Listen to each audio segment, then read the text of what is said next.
চিকন তো কি হইছে? চিকন হলে কি বাসার মানুষ খাইতে দেয় না? আমি বুঝলাম না, আমি চিকন তো মানুষের এত সমস্যা কিসে?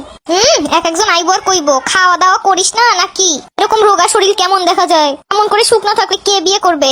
কেন রে ভাই, আমি শুকনা থাকলে তোদের কি? দেখি না এক একজন মোটা হয়ে হয়ে প্রতিদিন সকালবেলা রাস্তায় দৌড়াদৌড়ি করা লাগে, আমার তো সেগুলো করানো লাগে না। এরা চিকনের মর্মতা বুঝবো কি? চিকন তো না, এটাকে বলে স্লিম ফিগার, এরা বানাইছে চিকন।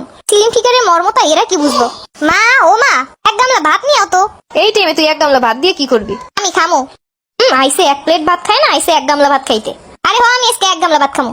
আগে অল্প খাওয়া শুরু কর, তারপর এক গামলা খাস। তুমি আমারে দিবা না নাকি? এর জন্যই কয় বাপ মা খাবার দেয় না, নাইলে এত শুকনা কেন?